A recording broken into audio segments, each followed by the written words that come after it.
What's up, everyone? This is the BumCast. I am your host, HBIC, the head bum in charge, along with Bologna, the Southside Bum, and Dougie, freshness. Gents, yeah, throw up the bear claw, Peter. Like, we're clawing it up, baby.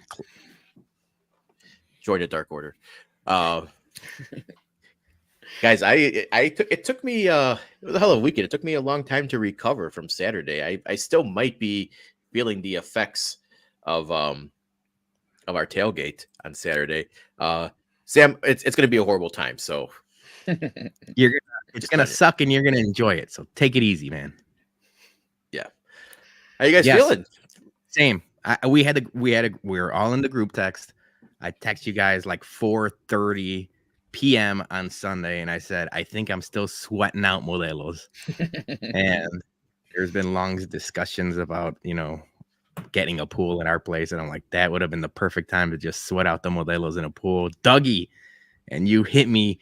You came from the top rope. You're like, well, I'm about to jump in my in-laws pools, and then you had that picture up there. You enjoyed your Sunday. That thing looked awesome. Can we have a party at your in-laws, like if we were in high school when they go on vacation? We just crash the party.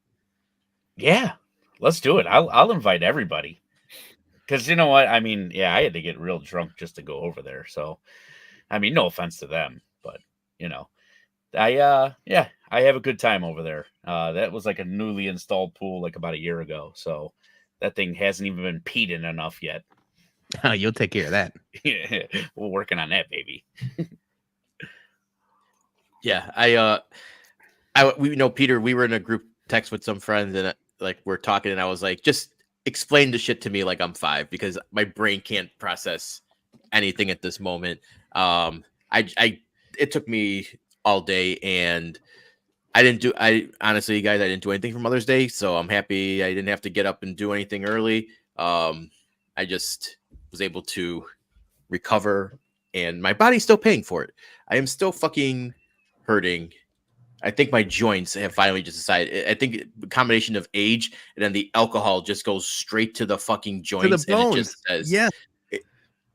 I know alcohol goes right to the bones. I'm convinced now. It doesn't even. It just bypasses my liver completely, and it's like you know where I'm gonna go? I'm gonna go to your ankles, and I'm gonna go to your hip, and I'm gonna go to your shoulder and everything. 100%, dude. I had the same thought. Back, in our younger years, you just puke the booze out or poop the booze out, and you're good, or and now it's not even headaches or anything like that, or like bubble guts or anything like that.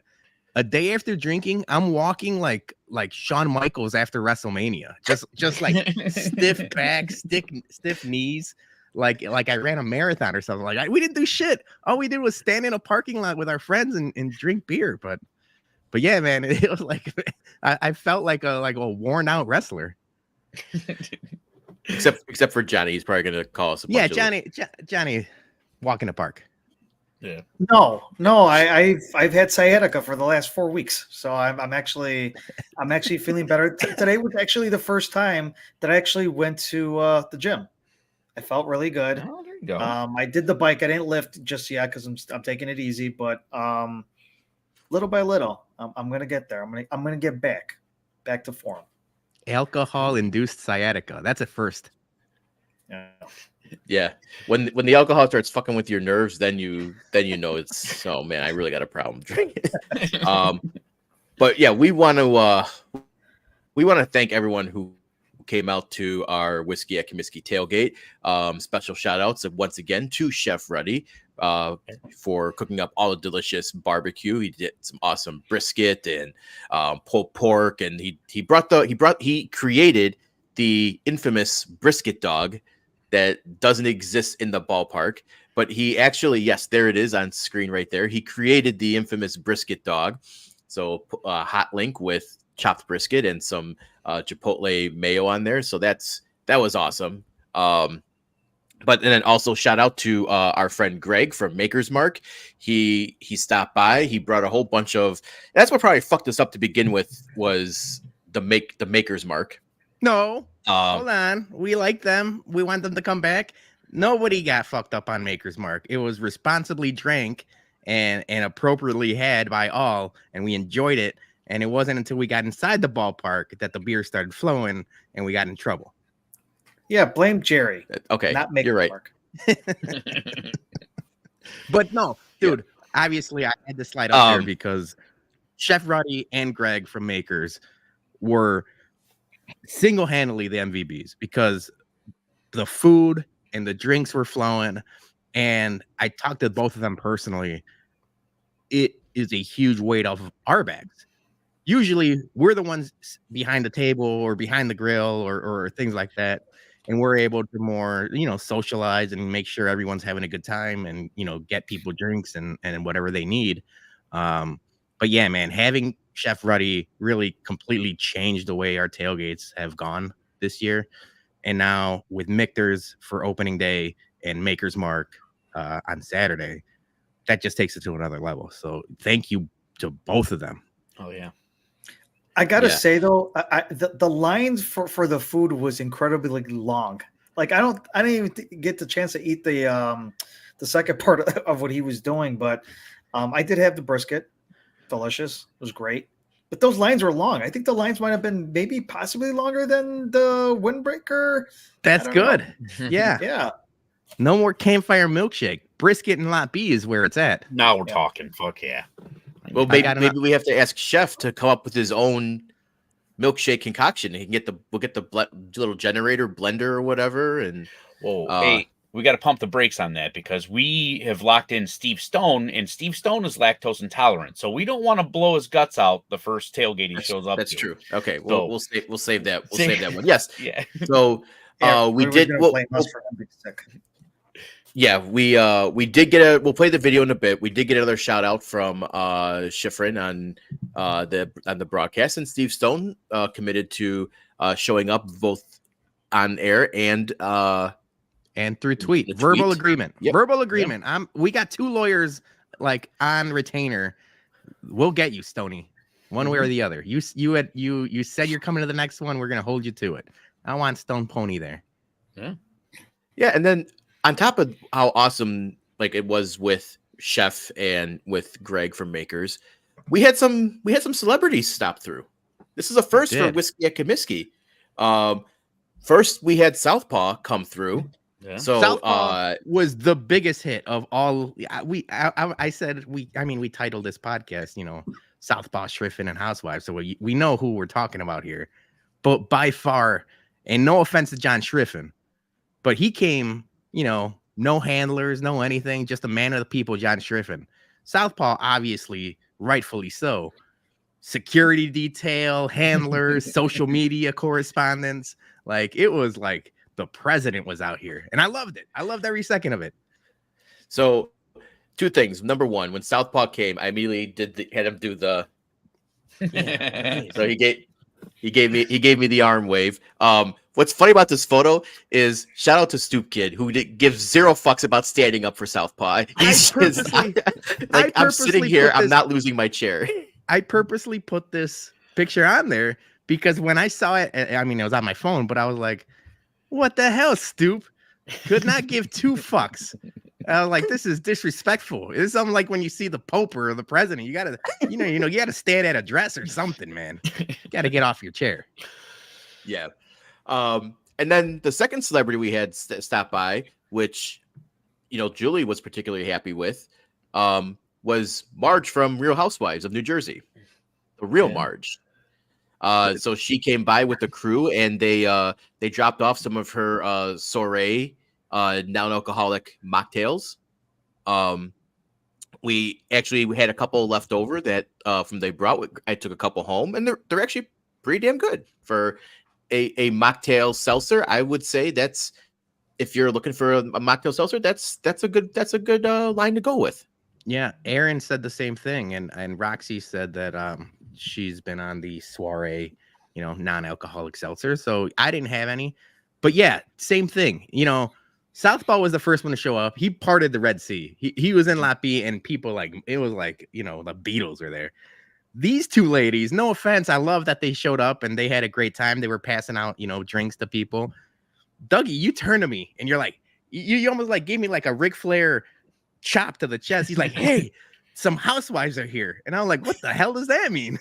And then so I go over there, and I don't know dick about any of these people, right? But my wife does. Yeah. So I'm like, hey, Julie, some housewives are here. Is this true? And of all the Bravo shows Julie watches, New Jersey is not one of them. So she's like, I don't know. So then I turn to Dougie, and I'm like, these are just two random people, Dougie. I don't know who these people are. Yeah. But it turns out they are from the Real Housewives of New Jersey. The lady Marge is on the show. The other person is like her assistant. She's also on the show, but like not like a titled person or whatever. And yeah, Julie took a FaceTime with a couple of my cousins that are huge fans. So they talked to them. And I talked to one lady for a second because she's like, is this your guys' party? I'm like, yeah, and this is great. And she was kind of like, it was almost like, and I told you guys, it was almost like a who are you? And I'm like, who are you? And we like looked at each other like Spider-Man. Like, yeah. But yeah, it was awesome. Yeah. Cool. Yeah. Mrs. Ruddy was super pumped. Yes. As soon as I told her, she goes, no way, where? And I pointed, and she didn't quite see him at first. And then as soon as like somebody moved out of the way, it was like she saw the Pope in a bubble. I mean, she was like, oh my God, and just beelined over there. It was awesome. Really cool. Oh, sorry. I just want to pull this from Aaron. I asked her if she was famous. I can only imagine Aaron going like, hey, are you famous? That's what and it's like, okay, cool. Can I get a picture? I said this exact same thing to my cousin. I mean, Johnny, it was Lisa and Grease. Like, they were like freaking out that they talked to Marge. And I was like, no offense to these people, but I think we might be more famous in this circle. Yeah. So we have some slides. We'll go through them real quick. So yeah, I'll let me remove them and put them back in order. The other people we definitely have to shout out because they've been there since Jump Street and they've helped us all along the way. Is Brian S. and Marge and everyone else here. Even Jeff Bartley showed up early and helped us set up, carry coolers and tables and things like that. This was 2:00 in the afternoon, way before things opened, but we were able to get there early, 2:15-ish. So I wanted to make sure we got this picture in there because they helped us out a bunch and they continue to just show up for us. So we appreciate it. Oh yeah. Yeah. Yeah, and I got 45 minutes of Marge yelling at me saying how we were there way too early, and I'm like, we're gonna get to Marge in a little bit. I do, yeah. You know what? I feel like she got karma sent her way today. She was yelling at you basically because you are like the logistics guy. You're the coordinator. You set up the hey, we're meeting here. Everybody's bringing this, and that, and we've got it down to a science. I know what I'm bringing. Dougie knows what he's bringing. We all know where we're, how we're packing things. And Johnny shows up and then he helps us unload and things like that. It's a good science. Like, we have it down to a science. All of a sudden, Marge just starts yelling at you like Dick Vermeil on the sideline of a football game. Just like, I was like Bobby Knight. She was going to throw a chair at you, which I enjoyed. I was like, oh, that's fun. And I thoroughly enjoy what happened to her later, which we're going to pull up.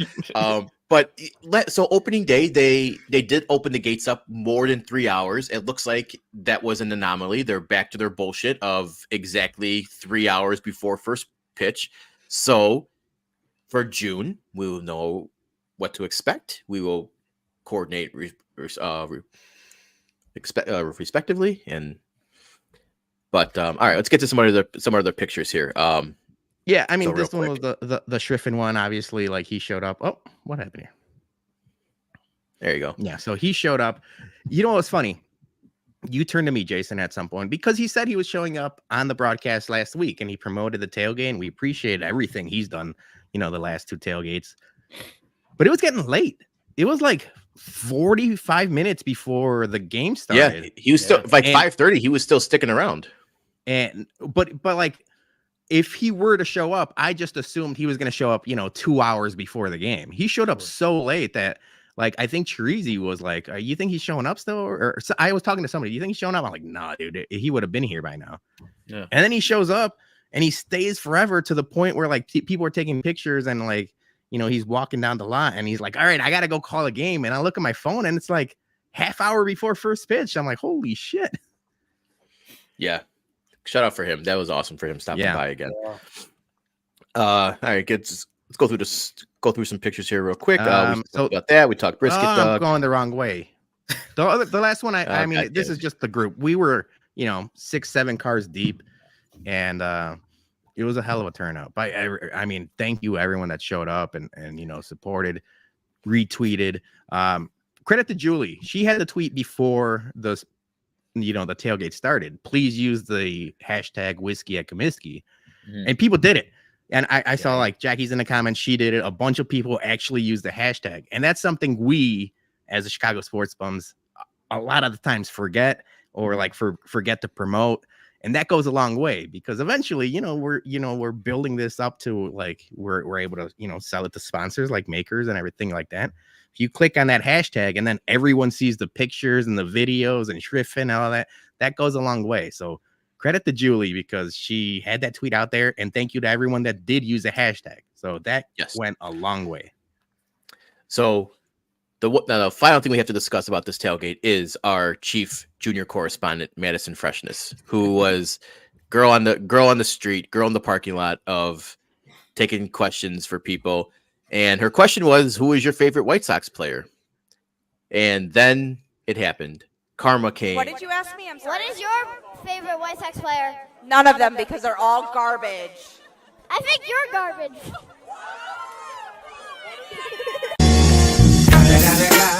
It's the motherfucking Eagle Double G. Snoop Dogg. Wait, that better not get us flagged for YouTube. It's less than 6 seconds. I know my rules.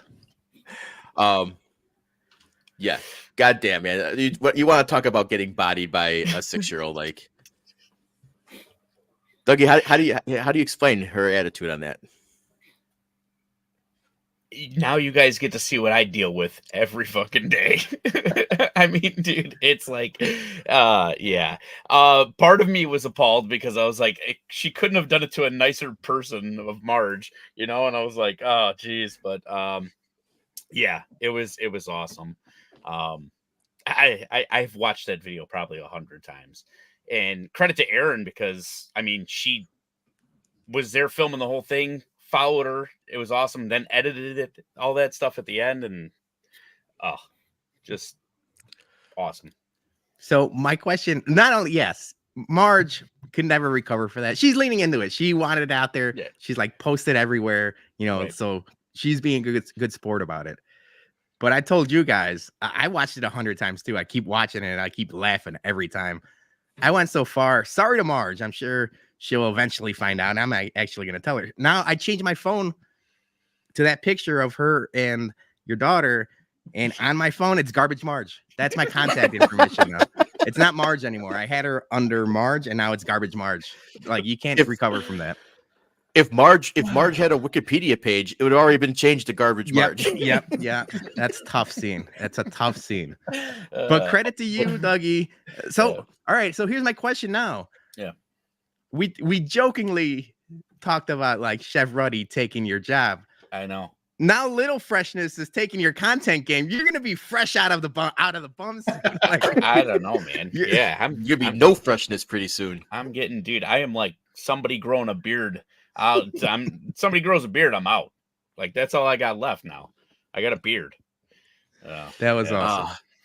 You know, but like I have to say though, she, you know, with I appreciated the karma, but like sometimes you don't have to always be the hater. You just gotta show some love, and you know, and then the universe won't throw it back at you. Yeah. I like that you're spinning this as like she yelled at you, and now this is what's coming. Yeah. You're now you're the martyr. Look, I had a very rough past couple weeks, guys. I needed, and getting yelled at immediately was not something I was enjoying. So yes, that warms my cold dead heart a bit. I needed a good laugh. So Well, and what nobody else knows besides me, Peter, and Jason, and probably the ladies, Madison almost made HBIC puke on the concourse coming into the game. Between Peter and Jason, they were swinging her.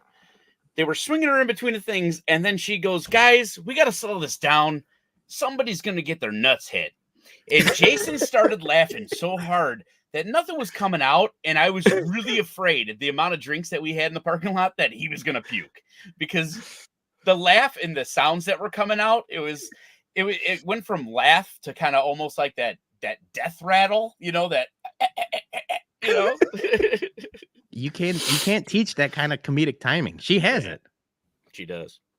yeah, she's definitely gonna have some kind of TikTok, if it's still around, or YouTube channel, and it's gonna blow up, and yeah, she'll have some good All right, stuff. Jay. You want to get some of these chats and announce our May? Yeah, raffle? so let's get so thank you for everyone. We're on our May super chat raffle right now. We have a brand new item that was added, was the Taylor bottle, so you can win that this month, along with a Eloy Hi Mom bobblehead.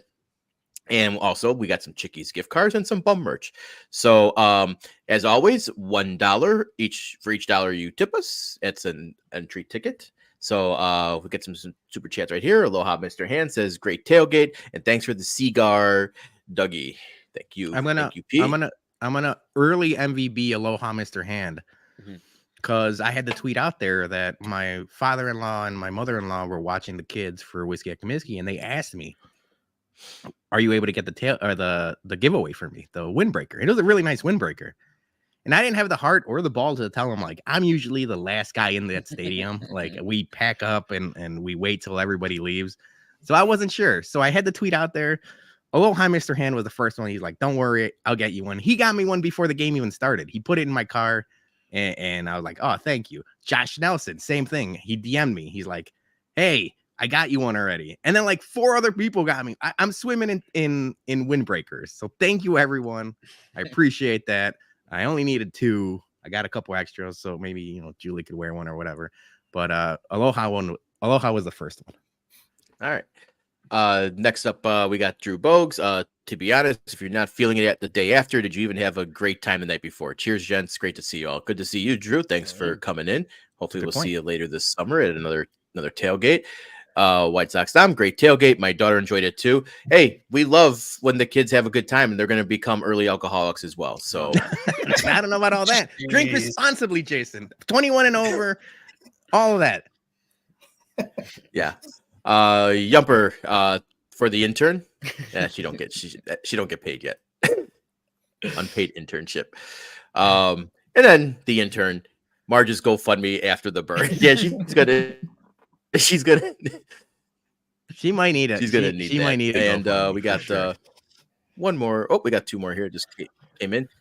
Shout out to Dougie for showing me the cigar ways. Yeah, Dougie, you're coming. You're showing the people how it's done with the cigars. And finally, Brewhand Luke. Good job, everyone. Thanks. Thank you, Luke. Thank you for everyone for those super chats. We appreciate you all. All right. Yeah. So let's talk a little bit of White Sox. They did not play today, so probably good. I think Nationals probably would have given some good competition. But they're on a winning streak. They won 4 games, and coincidentally, it started when Gabe punched himself in the nut. So he said he's not going to do that anymore. So he took the video down. Yeah, and then they lost. And then they lost. I'm not. Is this the new like curse of the goose? Like, if the goose got taken away, our troubles went bad. Do we need to have Gabe carry one for the team? I mean, I don't know. Well, But, we're not the first ones to notice this. My Sox Summer had mentioned that, like, is it a coincidence that, the Sox lost after Gabe took down the video of himself, like, punching himself? So what I told him was, maybe this is like the Olympic torch where he's got to pass it on to someone else has got to punch themselves in the nuts. So I nominate My Sox Summer to punch himself in the nuts, see if they go on a win streak, and then keep doing this. By the end of the year, all of White Sox Twitter is going to be like Jackass, but maybe we get back to at least, I was going to say 500, but maybe 400. Yeah.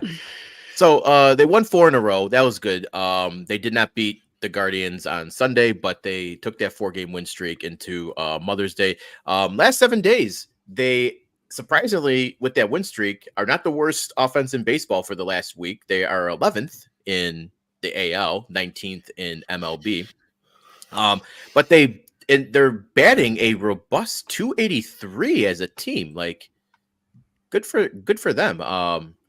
That's, I can't complain about 283. I mean, the on base at 345 could be a little better in OPS 716, but hey, a win's a win. I'm not going to complain about that. They're starting to hit better. I like, some of the guys that are actually starting to produce. Obviously, we talked Tommy Pham before. Brian Ramos, he's been. I think he'll stick around. Hopefully.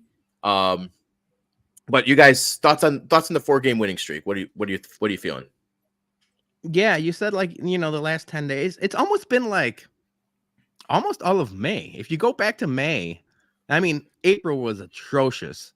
Mm-hmm. But like since May, I think they're like 1 or 2 games over. So it's been at least better baseball, watchable baseball. We talked about Tommy Pham, so I don't want to like rehash that stuff, but he seems to be making a difference. Andrew Vaughn hitting a home run out of nowhere.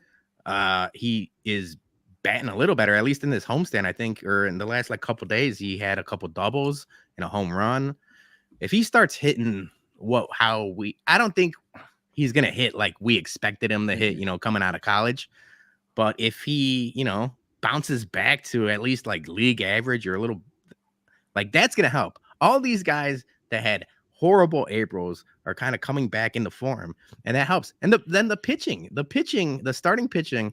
I gave Chris Flexen shit for the start. This was a couple Fridays ago when I took my family to the game, and he just didn't have it. Like, that game was over before we sat down. Mm-hmm. But like, he's been better of late.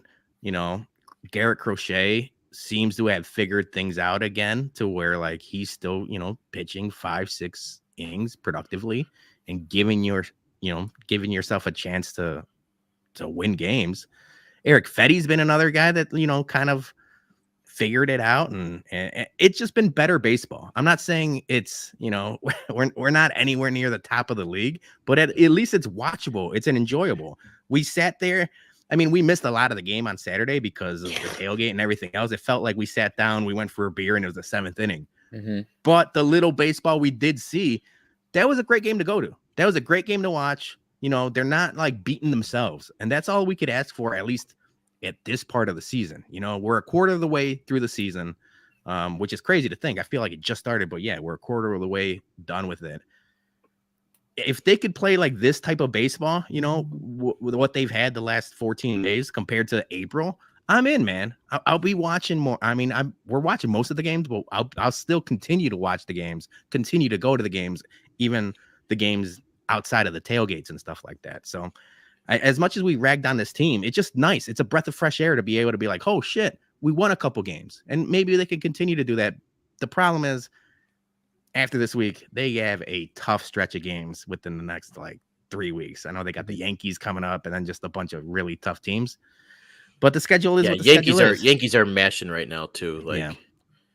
So yeah. I mean, it's good. It's a breath of fresh air.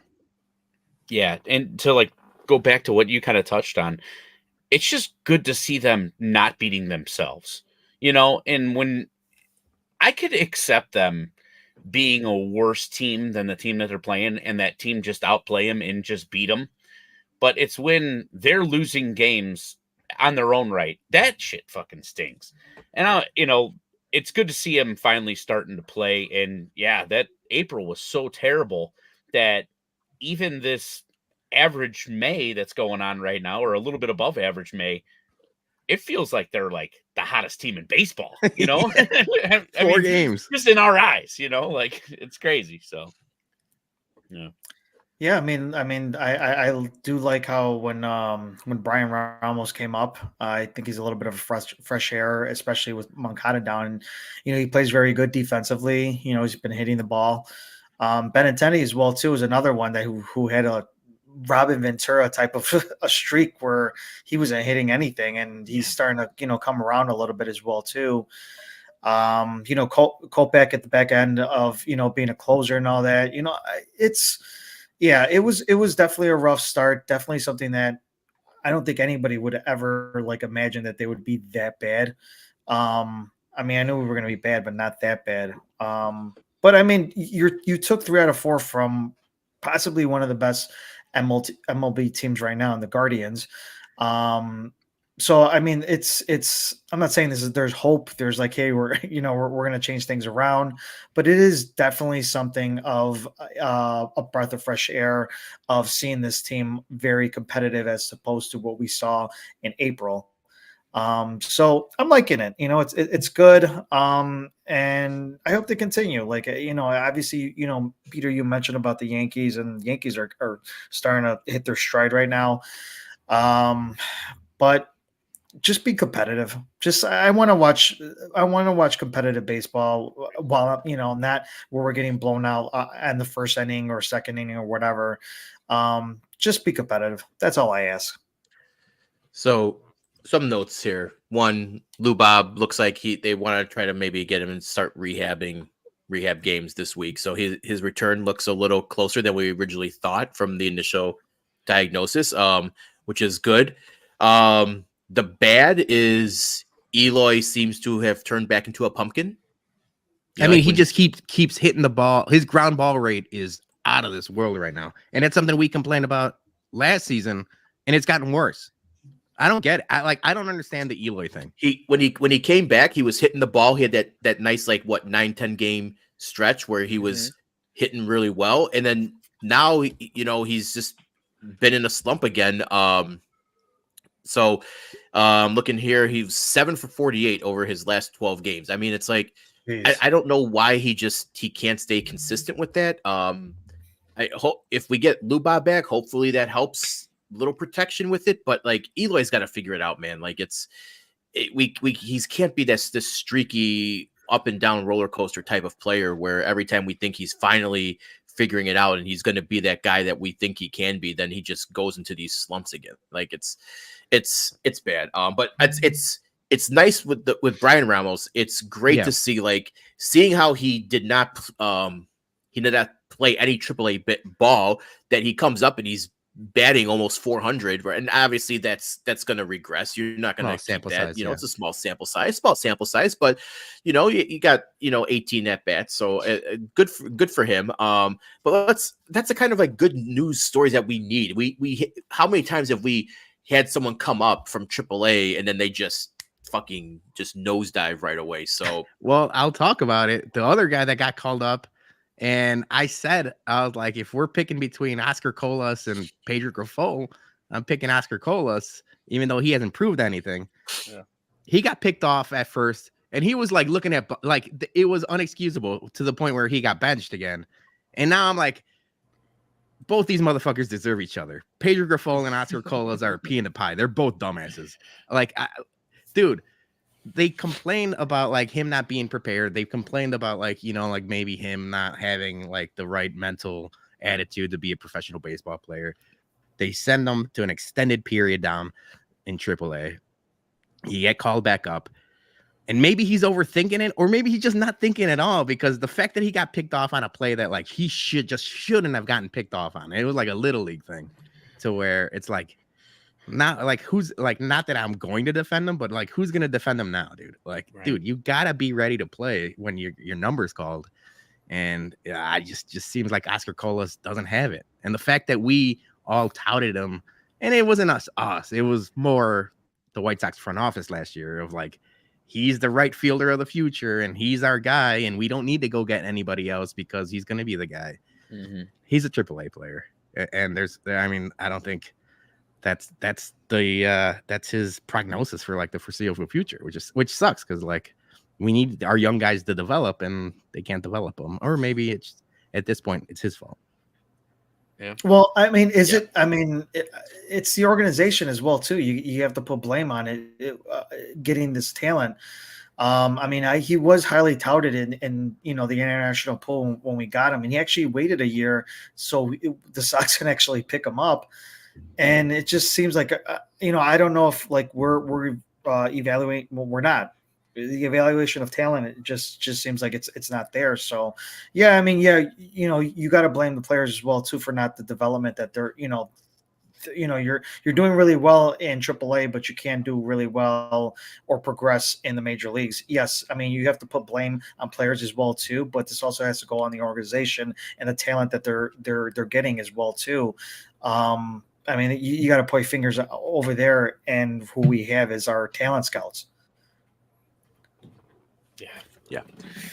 So, Sox, we'll see. We'll pick up the Sox talk next week. Hopefully, doubleheader tomorrow, right?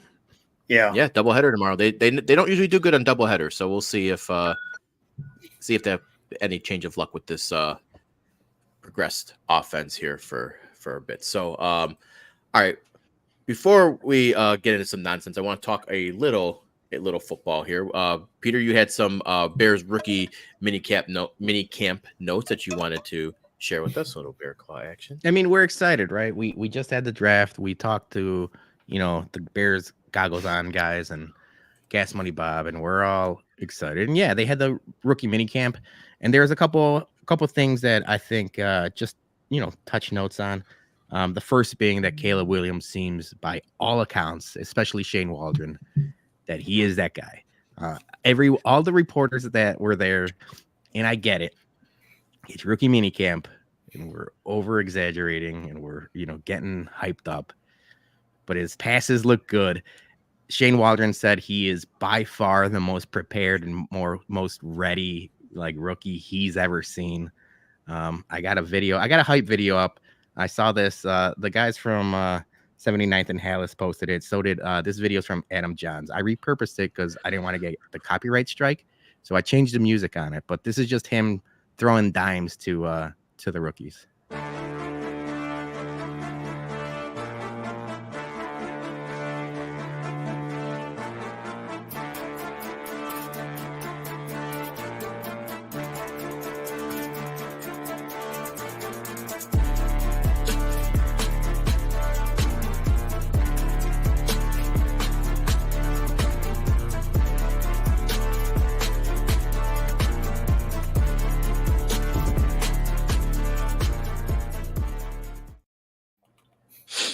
So Matty Eberflus came out and said he's QB1. He's the starting quarterback.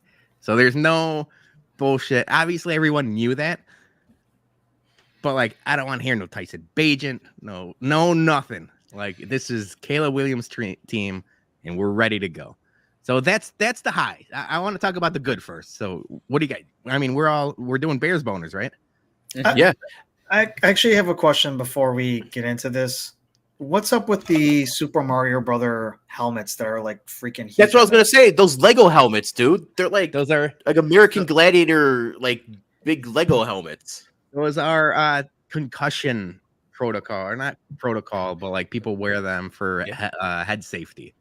So you're gonna see a lot more of those. They started coming out 2 years ago. We noticed them on Hard Knocks and different things like that. And originally it was only D linemen and linebackers wearing them. Now I think everyone's wearing them. So. Yeah. If I'm not mistaken, too, I think they got the go-ahead to wear those during games now. Oh, I didn't know that. I didn't read anything about that. I swear I heard something about. Yeah, people are gonna go crazy. I'm telling. I swear I thought I heard something about it, but that'd be like Minecraft. I could be wrong. Real quick, I know it's not Bears related, but Jared Goff extension, is he worth that much? No. I will say I love that extension because now the Lions are going to be in salary cap hell in a couple years, and it's going to only benefit the Bears. So they're putting all their eggs in the Jared Goff basket. I like it. because we know we can beat them, and they got guys to pay, and they're not going to be able to pay them all. So we sat on the podcast talking about how just by him, almost by default, Jared Goff is the best quarterback in the division. We just said that last week. Mm-hmm. That being said, that doesn't mean you go out and give him $212 million for 4 years. That seemed crazy. So I much rather have Caleb Williams on a rookie deal and be able to, build a team that way. To now, while I talked about the Lions being like 2-3 years ahead of the Bears in development and their drafting and everything else like that, they're going to have some real hard decisions coming up, because now that they signed Jared Goff, they signed Penei Sewell. A lot of these, they're not going to be able to sign everyone. And Amaran. Yeah, St. Brown. Yeah. And Aiden Hutchinson's on a rookie deal, but he's going to want to get paid eventually. They're in win now mode. And I get that. You want to reward your guys. You want to, lock them up. The Lions are in win now mode. And then the rest of the NFC North is like a couple years behind. But I love it. I love that they paid Jared Goff that much money, because he's good. We talked about him being like a game manager. I don't know if he's a Super Bowl caliber winning quarterback. And the fact that they're giving him that much money, they're going to have some tough decisions. So it's good for them and good for the rest of the NFC North. Yeah. My initial thought right out of the gates, as soon as that signing happened, confirmed 100%. Lions GM listens to the BumCast. 100%. He heard our thoughts on him. He was like, let me go extend this guy. This podcast is blowing up. Let me get ahead of this. 100% confirmed. I get that's what quarterbacks get now. I mean, Kirk Cousins got $100 million off of an Achilles injury. True. So I get that. It's just the fact of, do you want to pay your quarterback that much if you're not sure he's the guy? It's the Dak Prescott situation all over again in Dallas. Dallas is going to have a tough decision this year, whether or not they're going to re-sign him. It doesn't look like they're going to, but they gave Dak Prescott a ton of money thinking he was the guy. Mm-hmm. And it's just, thinking he's the guy and being the guy is completely different things. And that's where I think Jared Goff's going to be. Yeah. Peter, you're going to, before we move on, you were going to ask something else. Before I should sidetrack with the Jared Goff talk. You were going to ask something about the Bears. We're just doing Bears bonus, right? Caleb Williams, the Bear Claw. I get it. It's just, he's soft tossing to rookies. I get that it's like a nothing video. But I want it. I want all of those videos. I want all of the completions. I want all of the accuracy. The fact that they talked about him being unreal accurate. Yeah, give me all of that. Give me all of that hype. Yep. And Rome Odunze, hamstring tightness, hopefully nothing to worry about. So he was held out for day 2, precautionary measures, hamstring tightness. He was out there day 1. He was connecting with Caleb Williams, everything we want to see. I'm not so much worried about Rome Odunze.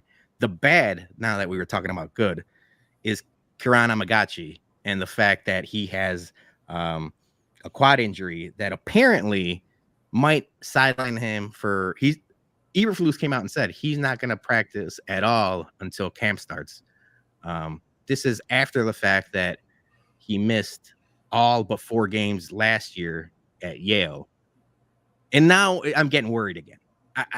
When they drafted him, I was all excited. I was questionable. I'm like, Yale, what is this? But then he's a big body. We read about him. Everyone seems like this could be a steal of the draft.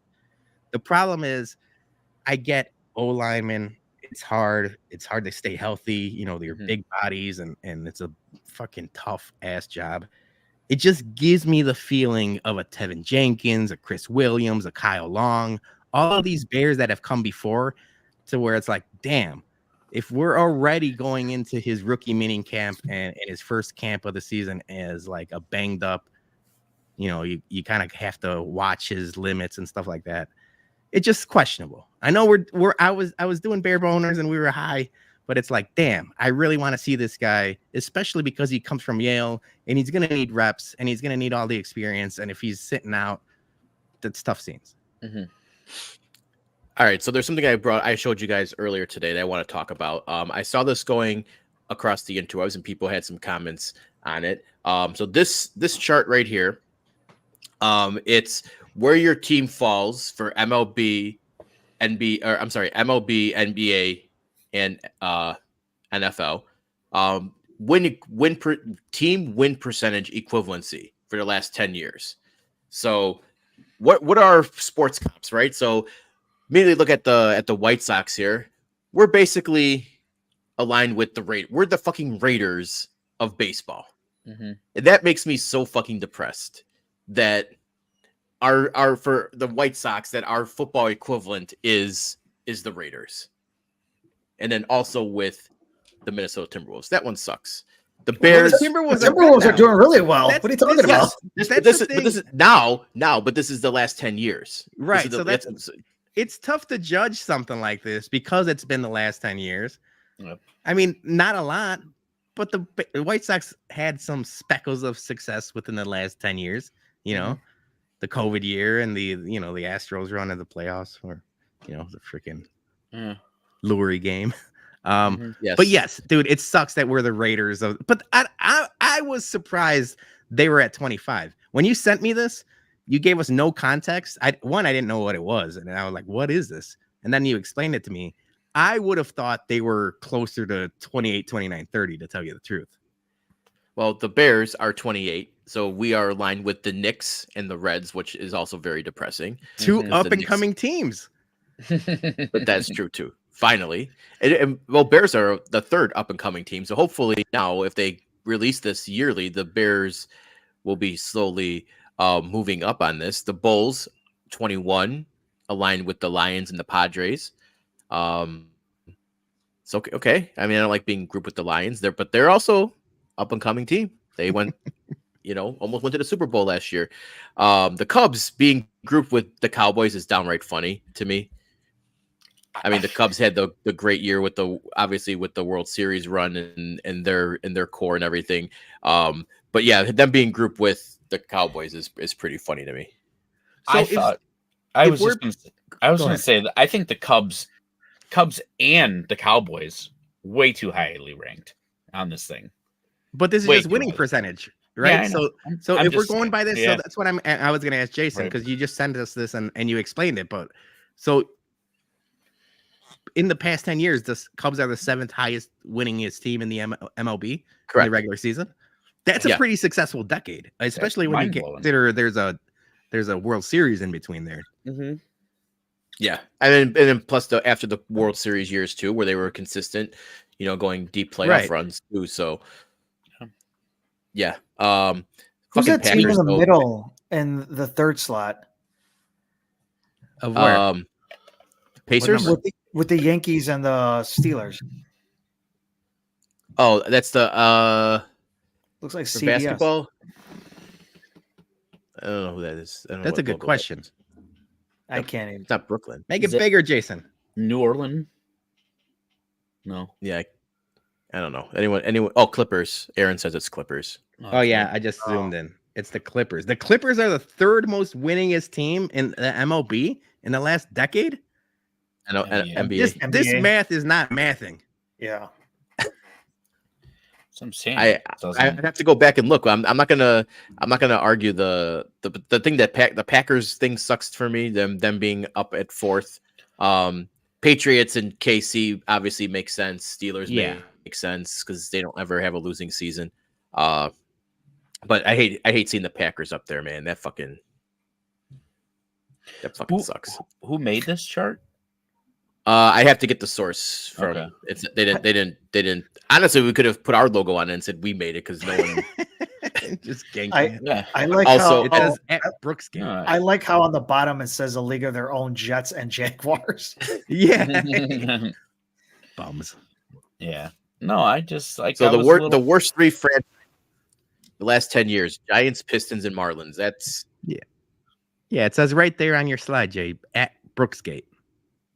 Oh, whoops.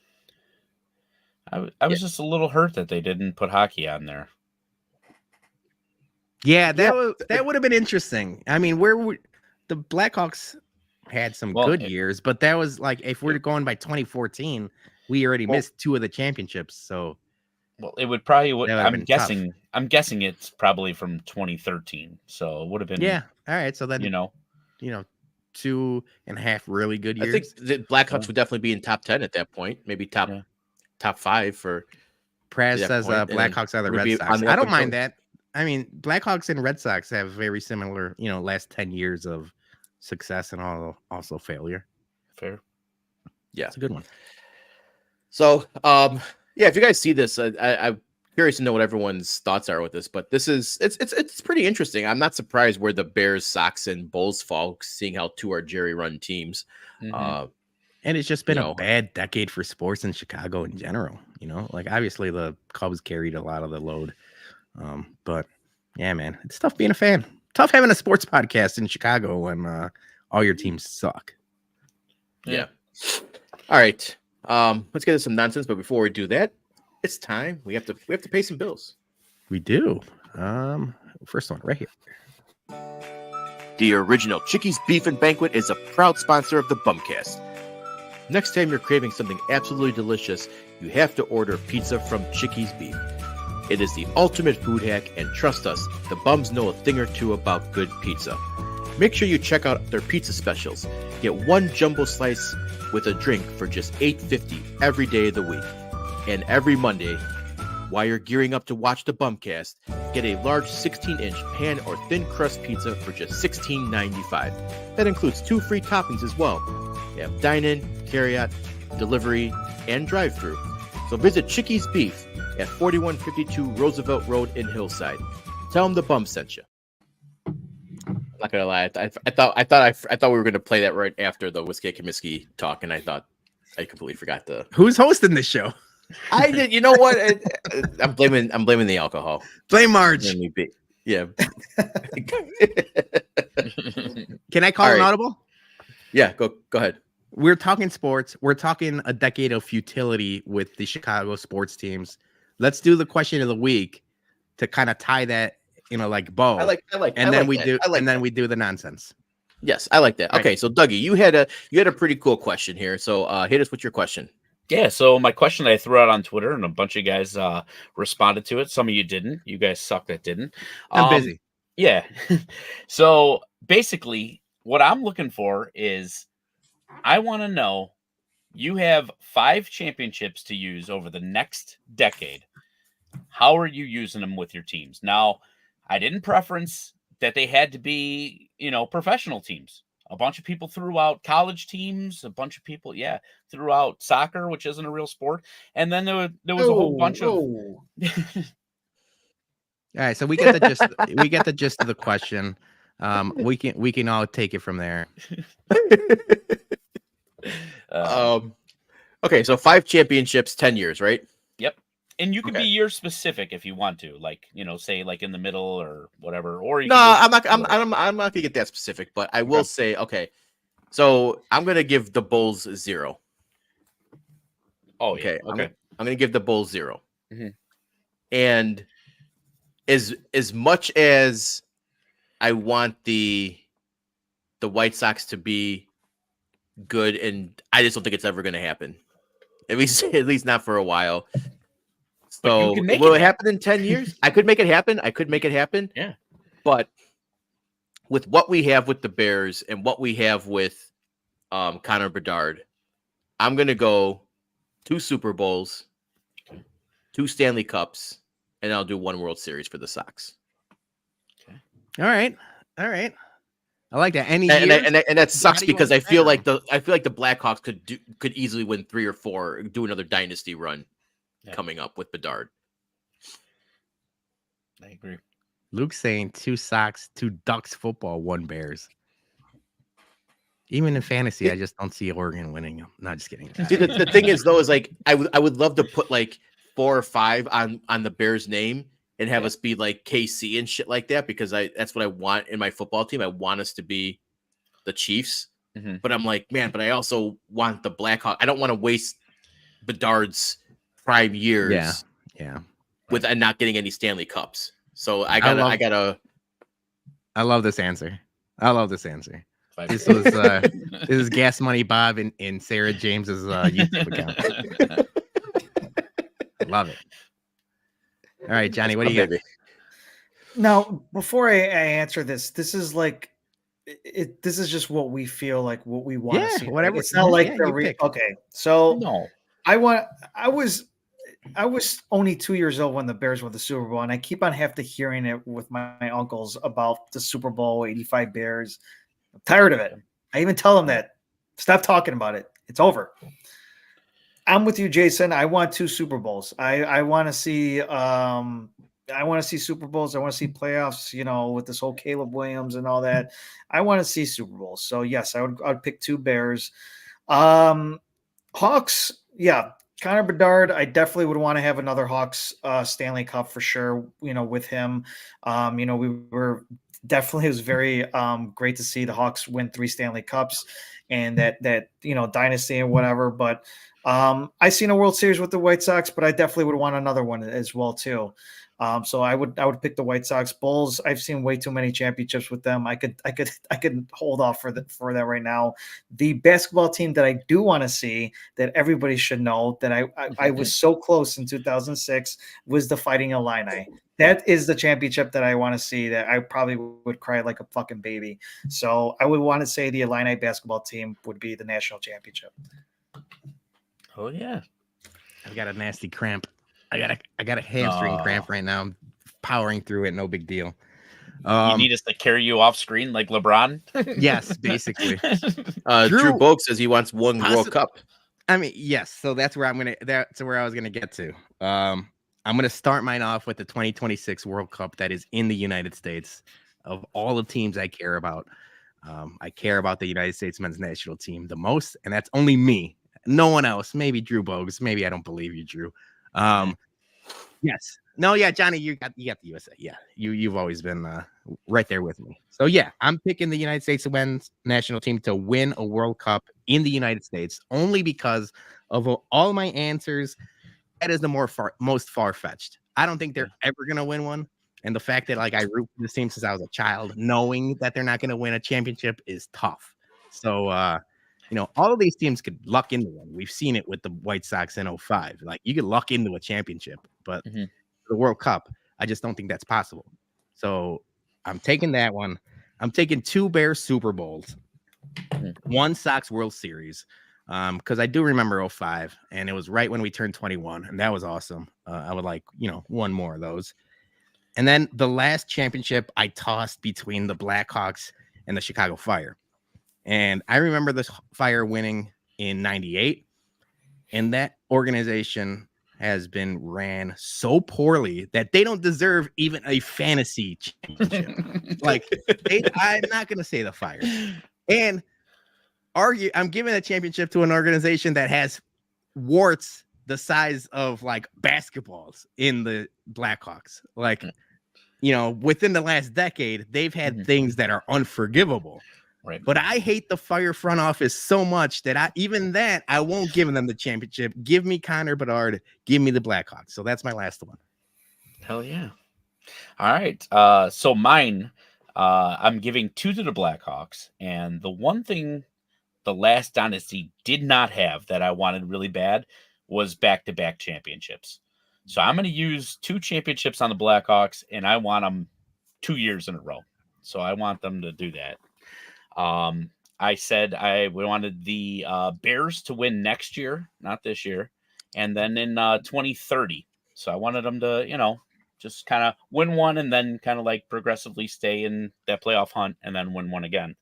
And lastly, for my last championship, I want the White Sox to win in 2034 in the hopes that Jerry's a vegetable by then. If he makes it to 2034, that'd be rough. Yeah. It's gonna be rough. He's gonna be frozen like Walt Disney. Yeah, Walt Disney. Virginia's proving us all wrong. So we have some good comments. Do you want to address how can you dummies not want a Bulls title? The Bulls titles were amazeball. I agree with all of that. We got 6 of those. I remember all of them vividly. I don't need any more. I could take my 6 titles and be happy till the day I die. The other teams, I don't remember 85. I was 2 years old, so I don't remember 85 at all. 05 was awesome. Johnny, you were 22. I was 21. That was the perfect time to win a championship. We were at Puffers.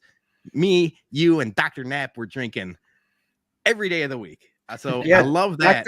Dr. Knapp threw, if you recall, Dr. Knapp threw a bottle to the cops, and the cops just said, "Hey, knock that's it just off. him." Yeah. Yeah. So I want another one of those before I want another one of the Bulls. And then the other ones, like, yeah, I've seen enough Bulls titles. Those Bulls runs. So like that was like my first like memory of Chicago sports was those runs, and they kind of ruined me for basketball because they were so good and then they were bad, and I just stopped watching after that because I was like, I don't ever remember him. I guess if I got to see like the buildup of like them like constantly getting their shit kicked in by the Pistons and then finally going over that hurdle and then getting those 6, I might still be a Bulls fan to this day. But like just seeing those championships and then boom, it was just like no. So they kind of ruined me for basketball. Puffers. We're getting made Mitchell's. fun of It's for called puffers. Mitchell's. If anybody doesn't know that, now, Yeah, it's it called was. Mitchell's. Yeah, Mitchell's. Yeah. John John good or question. Jason, you're also a DePaul grad. Your handle is still Blue Demon, like a couple different places. You don't want to see a is. Blue Demon, DePaul basketball title? It would make me happy, but it's very low on my priority right now. That's fair. I want my professional sports. It's like it's weird because like they only had like the years that I went there, they only had the one good year. I think it was 03 when they were in the tournament. Then they got bounced by UConn. But that's like one good year out of all my tenure at DePaul. So it's like it's not like when Johnny, you watch the Illini where you're like they're in it, they have good teams, it's like I had one good year and I'm gonna hang it on that. They're down on my list. But yeah, but B saying in the comments though, like DePaul basketball would be awesome. I mean, that they do need to come back, and it just sucks that they can't like recruit from Chicago as well, and even from other parts of the country as well. They just can't get those top talents to come to DePaul. Well, they were good in the late 80s. Like they were like, yeah. I mean, they were huge back then, and yeah, I agree. I mean, I think a lot of it as well too is with the Illini is that they're Underwood, and he's getting a lot of they got the number one Mr. Basketball player in Morris Johnson, so it is definitely hard for them to pick a lot of players in the state of Illinois, in general, even for Illinois as well too. Sometimes it's hard. Usually get like Duke and North Carolina picking the all our good players, but yeah, that actually would be the good thing for Chicago as well too. Beef's right. I mean, for DePaul to be really good. I mean, people say about Evanston and Northwestern. No, it would definitely. It definitely would be DePaul if they became, the powerhouse they used to be back in the late 80s. It would be cool, but like I have no allegiance to DePaul. Like I don't like Dougie. Like I know Jason, you graduated from there. Johnny, you root for the Illini. Do you have any like college rooting interest, Dougie? Just Northern. I forgot about that. Yeah. So like I have no interest, even if DePaul was good and like you tell me they could win a championship, I'd much rather give it to the Sky or the Red Stars or the Fire. Like DePaul being good does like nothing for me. Yeah. All right. Let's wrap it up. Let's talk some nonsense. But first, we got one more bill to pay. So let's pay it. The Chicago Sports Bum's Pub, located at 8839 Cermak Road in North Riverside, serving the best American and Italian dishes. With weekly specials, Tuesday, half off bottles of wine. Wednesday, $5 off all burgers. Saturday night karaoke. And Sunday, $5 off all pasta dishes. Stop in today and tell them the Chicago Sports Bum sent you. All right. It's time for the return of one of our favorite segments. It is time to rate my cock. It's back. It's back, gents. We were going to do this last week, but we ran super long on the Bears talk. So we are bringing it back. So we're going to rate some good stuff. I went out with the other couple weeks ago. I went out with Terezi and Cornsey. We had some drinks at the Alderman. So I was like, I gotta take these. I gotta take the pictures. So I hope you're ready to see what I got to show you, gents. First one up. So this is one that my wife had. It is called Breaking the Laws.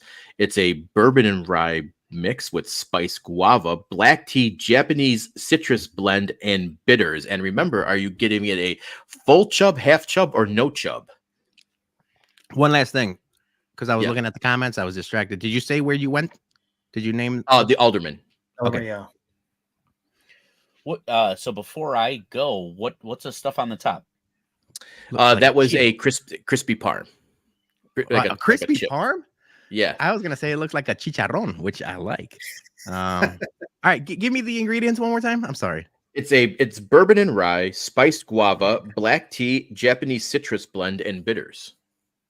The guava I could do without, but everything else sounds great. If it was a chicharron, it'd be full chub. I'm going 3/4 chub. Okay. All right. I'm going full chub on this thing.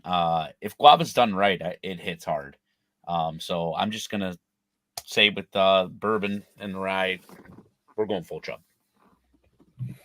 I probably would say half chub. I'm not too big on rye, but I like the rest of what's in there. So especially how Peter said it looks like a chicharron as well too. So, but yeah, I would say half chub. Mailman Jack says it looked like a poorly made campfire milkshake. Yeah. It was very good. It was very good. Probably the same price as the campfire milkshake. They were all actually. What's the campfire milkshake run? 15? 15. So that was the campfire milkshake is cheaper by $1. Wow. $16. Yeah. All right. So the next one was my first drink, and I was not expecting this. So everybody can make fun of me for this one. Oh, this was. I thought I got a blowjob shot there at first. This was the purple pisco sour. So you guys know I'm a pisco slut. I love everything. It's a Peruvian brandy. I love everything about it. So it's Peruvian pisco, chicha morada, jasmine, lime, and maracuja foam. So the foam. So as soon as I went in there, I got the foam mustache. And everybody stayed at the table with you after this drink. Yes. Okay. So what do you guys, Peter? What are you giving it? No, not even close to a chub. Like, turtled after swimming. Like that. There's no chance I would ever order something like this. Yeah. I was gonna say the same thing, except for I was just gonna say Bears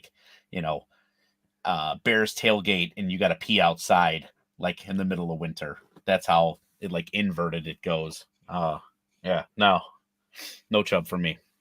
Yeah, I agree. It just seems like a little bit too much for me.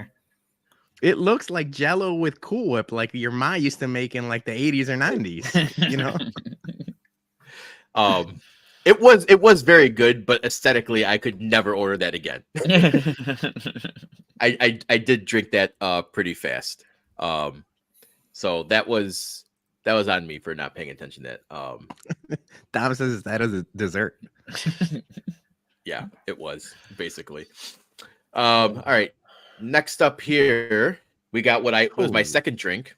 Oh my God, this is the. Hey, I don't know what the garnishes are, right? This is looking at the big sky. It's tequila, lemongrass, hibiscus, cava, which is a Spanish sparkling wine, and an edible flower. I should have known by the giveaway, but I also am a big fan of cava. I love Spanish sparkling wine. It's very, very good. And it's tequila, so it's like tequila, Spanish wine. Like, if you guys go back on this very channel, on the YouTube channel, I reviewed the jarritos, like cantaritos, the liquor drinks, and also the Modelo aguas frescas. I am not a hibiscus guy. I'm not a Jamaica guy. It tastes like potpourri, or like like the Simpsons quote where it's like, "Oh, I'll take the crab juice instead of the Mountain Dew." I'll take the crab juice. There's no chance I would ever order anything hibiscus. It's just not for me. it's too herbally or like planty. No, thank you.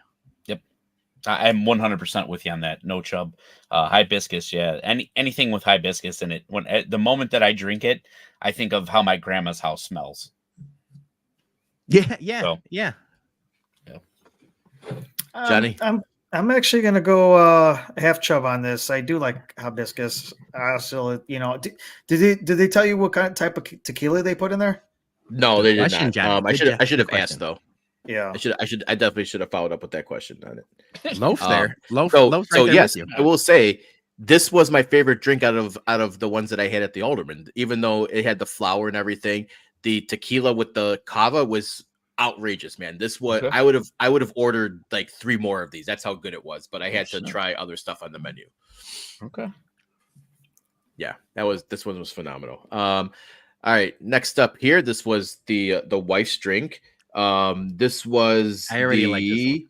Raised by Wolves. It's Wolves whiskey, Chinato, black tea, rhubarb bitters with a smoky rosemary garnish that they light on fire. I'm in on this 100%. I'm starting to like. I think Sarah's in the comments. She said his drinks versus mine crack me up. I am much more of a Sarah James type of drinker than a Jason James type of drinker. Yeah, I'm full chub on this as well. That looks great. Johnny? I agree. I agree too. I like everything in there. Full chub. And I'm not that big of a fan of Wolves. I think they could be hit or miss, but I'm still all in on this drink. Yeah, it was this one was very good too. And I love the smoked rosemary taste that you get with it. Like once it just gets in there and infused with the drink, it's just oh my god, it's earthy, it's oak, it's amazing. It was an amazing drink. All right, next up. This was this is my third drink of the night, my final one. This is a Szechuan Panda. It is Bijou. I don't know what it's some kind of Japanese liqueur. Suze, yuzu sake, lime honey, Szechuan peppercorns, and sesame oil. I'm hungry. All right. Obviously you were speaking a different language for a while. I know. I got sake, yes, honey, peppercorn. Yeah, that sounds like sesame an amazing oil, combination. lime. Yes, I'm in on all that. I'm in on sake. I'm in on honey, and I'm in on peppercorn hard. So full chub on that. I'm gonna go half chub, just because I've had some really, really good sake and I've had some really shitty sake. So I tend not to get sake cocktails just for that reason. I gotta go no chub on this. It seems like whatever you were mentioning, you were sneezing the whole time. I have no idea what you were saying, so I gotta pass on this. I'm not gonna drink something I have no idea what's in any of this stuff. So okay, pass. All right, fair enough. Now, before the first cocktail I gave you guys, someone said is that it looks like a bad campfire milkshake. Yeah. But Sarah actually got something even more similar to the campfire milkshake. This one was the Whimsy Old Fashioned. It's whiskey, smoked tea, oleo, truffle, maple, house bitters, and a s'more. I'm gonna let Dougie go first. I know your thoughts on s'mores. Yeah, I don't like marshmallows. But also the maple in drinks too. That would be I don't know. That's a big no for me. So I'm going back to back, no chub. I'm in. I'm all the way in on that one. Full chub on this one again. This was Sarah's drink again? Yeah. Sarah is by far killing this game. Like everything she orders is something I would order. After Johnny goes, I got a question about this drink though. I would. It's full chub for me. I mean, everything about this looks great. It looks like a updated version of the campfire milkshake. Or what Can we make these in Lot B? We can make these in Lot B. No, Yeah. Yeah, just got to find some smoked tea oleo. I mean, we could, we'll, embellish some of the things. We can make it as close to what we need. Just smoke some tea and say oleo. The wife goes, "This was fantastic. The roasted marshmallow is so good," and added some smoke to the drink. So, I like that. That was awesome. So my question is how sweet was that thing? Because it sounds really, really sweet. The maple. Yeah, with the that's a good maple, it question. was a little sweet, but it wasn't overpoweringly sweet. So Okay, fair enough. all right, so I got 2 more and a bonus. Bonus. So the first one, this is after the Alderman. This was actually last weekend at downtown in a place called Beatnik. This is the Pisco Punch, because you guys know I'm a slut for Pisco. This is Pisco cinnamon, pineapple gome, chicha morada, and lemon. It sounds refreshing, but I still don't know what Pisco is, and you've said it about 30 times. Peruvian brandy. I don't know Does what not that do is. nothing. Yeah, you could tell me it's gasoline for all I know. I just Peruvian brandy. I don't know. It sounds refreshing. Half chub. Okay. I'm going full chub. Full chub. Looks refreshing. I like brandy myself. Blackberry brandy is my favorite, but yeah, full chub. Yeah, I would say full chub as well too. When you said cinnamon, lemon, it looks definitely refreshing for sure. So yep, full chub. It's a great like summer cocktail. Like I will say, like that's I like that. Yeah. It looked very tiki vibes too, with the pineapple leaf and the pineapple slice. So that was very much more well done than the whipped cream mustache that I got from the other one that just looked like I ordered a blowjob shot. And then finally, this was Sarah's drink. This was the tequila revolver. It was reposado tequila, tromba cafeto, and citrus oils. Yeah, I don't know. Dude, it's like, unless it's, and now I'm gonna sound like old man yells at cloud. Unless it's like a Paloma or a ranch water, like I don't like many tequila drinks. I'd much rather either sip it or shoot it. So I'm gonna say I just credit her on like ordering everything that sounds awesome, but I don't think I would order this. No chub. Okay. What was the second ingredient again? Tromba cafeto. What is that? Do you know? I think it's like a coffee liqueur, like a little bit, because it did have like a coffee aspect with the tequila in there. Okay. And then with the citruses, so coffee, citrus, tequila. Mm-hmm. I can get down on that. Three quarters chub on that. Limp for me. Very Not limp. interested. No coffee for me. I don't. Oh yeah, you're not a coffee yeah, guy. no, Yeah, no, he's not a coffee thank guy. you. Yep. Before you heard coffee, where were you at? I mean, I'm not really a big tequila drinker as well too. Okay. I mean, I got mixed reviews depending on what it is, but I probably would send a half chub if it didn't have that coffee in it. I would have been like, yeah, I can't do it. I'm assuming that came out chilled. Yes. Okay, I was gonna say, because that looks like straight. Yeah. liquor. Oh yeah, Jason- it was straight. Sarah said it was basically just like almost gasoline. Like it was very strong drink. This is the last one. Yeah. So last one, we got a bonus cock for you guys. Let me know what you rate it. No, like Lorraine Bobbitt cut it off. No, not even a half chub for anyone. No, the freaking eunuch from Game of Thrones. Yeah. Nope. What A Gollum. what's the name of that drink? Obsession. Yeah. Fact. All right. Well, thanks to guys for rating my cocks. I appreciate that. Question. Question. And you could be honest, or like, you went out with Trees and Cornsey. Mm-hmm.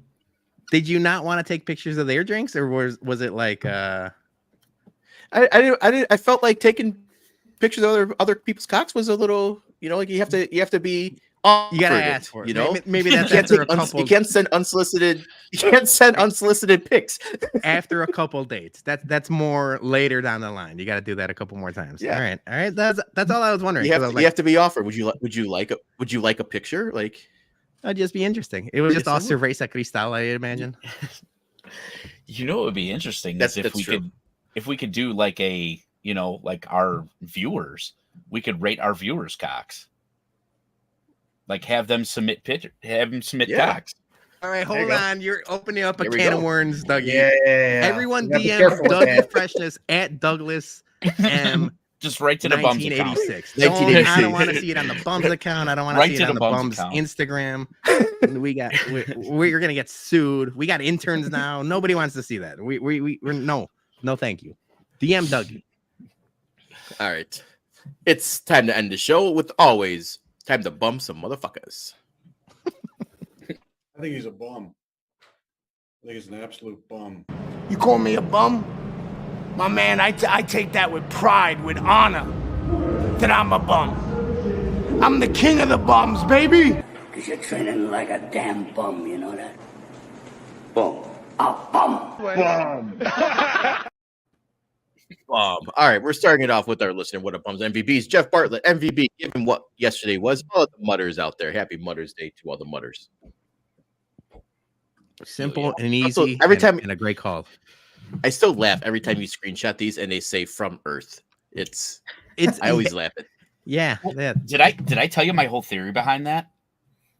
I think at some point Elon Musk is going to tweet from moon, you know, from the moon, from his X whatever, and it's gonna say from the moon. SpaceX. You know?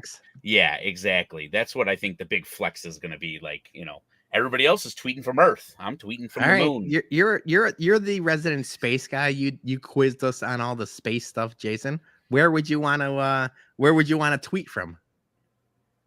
Yeah, I'm not gonna say Uranus because that was a layup, dude. That was Dwayne Wade, LeBron James, and I'm going like this, and you just said no dice. God damn it.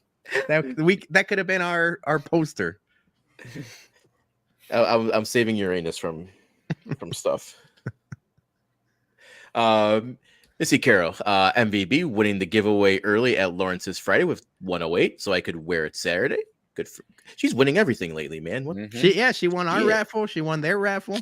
All right, let's go ahead. Read the rest. And then bum myself because technically it's Windy City Rebels. It's Johnny's, and I spilled beer all over it while shotgunning at the tailgate. Missy, you got to do some shotgunning like spring training or something, you know, like. That's true. I saw the video against Mitch Kaminsky, and he was on his tippy toes, but he won. Yeah, I like that. That form from Mitch. Yeah, NASCAR Mitch. Yeah, good to see him in town for the game.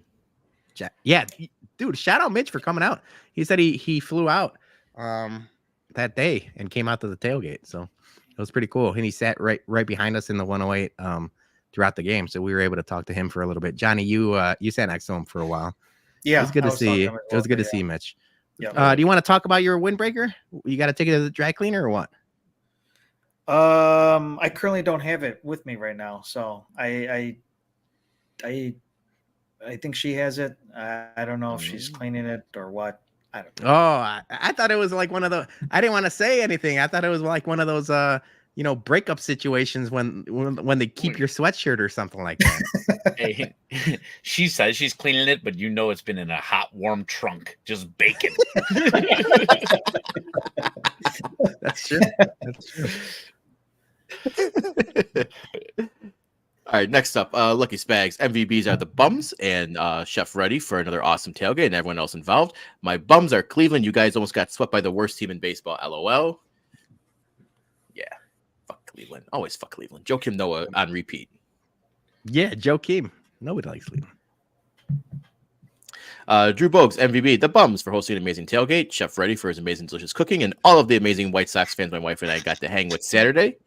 And the bums, people who don't know how to properly drive out of Lot B. That's why you got to post tailgate, man. Mm-hmm. You just got to come back to the car and you got to post tailgate for an hour because people people, yeah, that lot sucks getting out of. Lot B turns into Mad Max at the end of the games. It's every man for himself. It's basically I played a lot of Twisted Metal as a kid, on PlayStation 2. Yeah.